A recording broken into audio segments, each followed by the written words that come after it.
कैसे हो बच्चों आप लोग। तो एक बार फिर से स्वागत है आपका एक न्यू सेशन में दिल की बात आपके प्यारे बाबा के साथ। तो आज हम बात करेंगे बच्चों कि अगर आपने कोई भी ड्रीम अचीव करना है, आपने कुछ अपना गोल बनाया है लाइफ का, उसे अचीव करना है, तो बच्चों आपको उसके लिए मेहनत करनी पड़ेगी, आपको थोड़ा कष्ट लेना पड़ेगा, आपको सेक्रीफाइस करना पड़ेगा, आपको तपना पड़ेगा। बिना अपने कंफर्टेबल जोन से बाहर आए हुए आपको अपना ड्रीम नहीं मिल पाता है। बहुत अच्छी लाइन मैंने कहीं पढ़ी थी, जो मेहनत नहीं करता है उनको वही चीज़ें मिलती हैं जो मेहनत करने वाले छोड़ दिया करते हैं। अगर कोई बच्चा नीट की तैयारी कर रहा है तो वो नहीं पढ़ रहा है, तो जो मेहनत करने वाला बच्चा है ना, जब वो सारे ऐसे बच्चे सीट्स भर देंगे तो जो फिर सीट्स बाकी रह जाएंगी केवल वही मिलेंगी, अगर मैं बिल्कुल नीट की बात करूं तो। और बड़े प्रोस्पेक्टिव की बात करें अपन, लाइफ की बात करें अपन, तब भी ये बात बिल्कुल सही है कि यार जो मेहनत करने वालों को मिल जाया करेगा, फिर जो बच जाया करेगा वही उनको मिला करेगा जो मेहनत नहीं करते हैं। तो आप इसको ऐसे समझें कि कंफर्टेबल जोन से बाहर आने की ज़रूरत है हर बच्चे को। कंफर्टेबल जोन का मतलब हो सकता है बच्चों को 8 घंटे की नींद प्यारी हो, उसे अब 6 घंटे ही सोना पड़ेगा। हो सकता है उसे केमिस्ट्री पढ़ना पसंद ना हो, तो उसे केमिस्ट्री पढ़नी पड़ेगी। तो कंफर्टेबल जोन से बाहर आने का मतलब ये नहीं है कि बहुत ज़्यादा कोई कष्ट लेना पड़ेगा किसी बच्चे को। बस ये है कि मेहनत करनी पड़ेगी, कष्ट लेना पड़ेगा। सेक्रीफाइस जितना बड़ा होगा, कई बार बोलता हूं मैं, सेक्रीफाइस जितना बड़ा होगा, आप जितना बड़ा बलिदान करेंगे, सफलता भी उतनी ही अच्छी होगी, उतनी ही अच्छी होगी। कष्ट तो लेना ही पड़ेगा। बिना कष्ट लिए हुए तो लाइफ आगे बढ़ेगी कैसे। कष्ट लोगे, वो कष्ट आगे के भविष्य का निर्माण कर रहा है। जैसे मैं एक बहुत ही छोटी सी स्टोरी सुनाता हूं आपको। कोई मूर्तिकार था, वो मूर्तिकार जंगल में गया और वहां से उसने 2 चट्टानें लाई, 2 पत्थर लाए, क्योंकि उसको एक नए मंदिर के लिए प्रभु श्री राम की प्रतिमा बनानी थी। दोनों पत्थर रखे, दोनों पत्थर बिल्कुल एक जैसे थे, दोनों में ये काबिलियत थी कि दोनों प्रभु श्री राम की मूर्ति में ढाले जा सकते हैं। दोनों में ये काबिलियत थी। तो हथौड़ी और छेनी ले ली मूर्तिकार ने, पहले पत्थर पे 2-4 वार किए, और 2-4 वार जब किए तो पत्थर ने बोला कि नहीं, मेरे से ये कष्ट नहीं सहा जा रहा है, मुझे आप मूर्ति में तब्दील मत कीजिए, मैं ये कष्ट नहीं सह सकता हूं।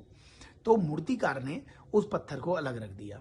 दूसरे पत्थर, उस पर भी प्रहार किया छेनी से, हथौड़ी से, क्योंकि प्रभु श्री राम की प्रतिमा बनानी है तो उस पत्थर को आकार देना पड़ेगा। तो वो प्रहार करता रहा, वो पत्थर वो प्रहार सहता रहा। मूर्तिकार ने पूछा, क्यों, तुम्हें कोई कष्ट नहीं हो रहा है? उसने बोला, कष्ट हो रहा है लेकिन मैं ये कष्ट सह लूंगा। मूर्तिकार ने अपने पूरी जो भी उसको कला आती थी, उस कला से बहुत ही सुंदर प्रभु श्री राम की मूर्ति बनाई। और दूसरा पत्थर जो था वो मजे से देखता रहा कि ये जो है कष्ट सह रहा है। 1 महीना बीता, मंदिर की स्थापना हुई, तो मंदिर के पुजारी वो प्रभु श्री राम की प्रतिमा वहां पर ले गए मंदिर और स्थापित की। जब वो मूर्तिकार के घर से वो प्रतिमा लेके निकल रहे थे तो उनकी नजर इस दूसरे पत्थर पर भी पड़ी, जो दूसरा पत्थर बिल्कुल वैसा ही था। तो उन्होंने मूर्तिकार से बोला, ये दूसरा पत्थर भी मैं ले जाऊंगा। मूर्तिकार ने बोला, अरे ये पत्थर तो पत्थर ही है, इसको क्यों ले जाओगे? मूर्तिकार ने से बोला उस पुजारी जी ने कि भाई ये पत्थर मैं मूर्ति के नीचे रखूंगा, लोग बाग जब नारियल चढ़ाया करेंगे तो वो नारियल इसी पत्थर पे फोड़ा करेंगे।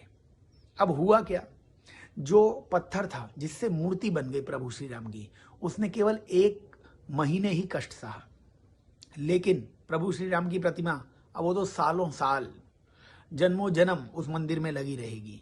और वो जो दूसरा पत्थर है जिसने कुछ पल के लिए कष्ट नहीं सहना चाहा था, अब वो सालों साल, पीढ़ी दर पीढ़ी कष्ट सहेगा। जब भी कोई आएगा नारियल फोड़ेगा, उस पत्थर पर ही फोड़ेगा जिसने शुरुआत में कुछ समय के लिए कष्ट सहने को मना कर दिया था।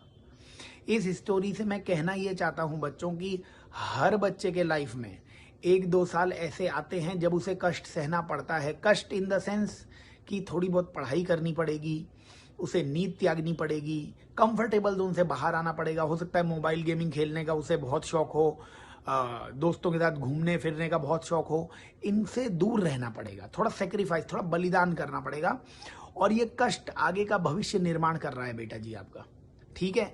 अगर आपने अभी दर्द नहीं सहा तो आप मूर्ति में, अच्छी मूर्ति में नहीं बदल पाएंगे, आप उस दूसरे पत्थर की तरह रह जाएंगे। और दूसरे पत्थर के साथ क्या होता है, पूरी जीवन भर इधर उधर से नारियल आपके ऊपर फोड़े जाएंगे, इधर उधर की विपत्तियां आएंगी आपके जीवन में। तो अगर आप जीवन को प्रभु श्री राम की मूर्ति की तरह बहुत ही अच्छा बनाना चाहते हैं तो आपको कुछ समय के लिए कष्ट जरूर सहना पड़ता है। हमने भी सहा है, हर कोई जो लाइफ में ऊपर बढ़ा है उसने कभी ना कभी थोड़ा बहुत कष्ट जरूर सहा है। आज भी लोग कष्ट सह रहे हैं अगर वो निरंतर टॉप पे रहना चाह रहे हैं। अगर कोई बच्चा डॉक्टर बन जाता है तो क्या डॉक्टर बनने के बाद उसे कष्ट नहीं सहना पड़ेगा? अरे भाई, पैसा, नाम, शोहरत सब कुछ होगा, लेकिन उसे इलाज करना पड़ेगा। हो सकता है उसके पास सोने का समय नहीं हो। तो भाई, जो जितना कष्ट सह रहा है उसका भविष्य उतना अच्छा बन रहा है, ये बात तो समझनी ही पड़ेगी। थोड़ी मैच्योरिटी लानी पड़ेगी जीवन में। तो मैं यही बोलना चाहता हूँ कि उस पहले पत्थर जैसा ना बने कोई भी व्यक्ति कि यार थोड़ा सा कष्ट नहीं सह पा रहा है, थोड़ा सा कष्ट सहिए, अपने भविष्य को एक अच्छी मूर्ति बनाइए ताकि जीवन भर कोई भी विपत्तियां, कष्ट, जैसा कि स्टोरी में बताया, जीवन भर कोई भी नारियल बार बार फोड़ रहा है तो बार बार जीवन भर कष्ट लेना पड़ेगा उस पत्थर को। ठीक है, तो बस मेरा यही कहना है, थोड़ा कंफर्टेबल जोन से बाहर आइए बच्चों और अच्छे से मेहनत कीजिए। आदमी जो भी सोच सकता है ना वो कर सकता है। ठीक है, जो भी सोच सकता है। अब सोच लिया अपन ने, कष्ट लेने के लिए राजी रहिए। कष्ट तो लेना पड़ेगा, सेक्रीफाइस तो करना पड़ेगा। और जितना बड़ा सेक्रीफाइस, जितना बड़ा बलिदान, जितने ज़्यादा आप कष्ट लेंगे, यकीन मानिए आपकी मूर्ति उतनी सुंदर बनने वाली है। और जितनी सुंदर मूर्ति बनेगी, मानिए आपका जीवन उतना ही अच्छा होने वाला है।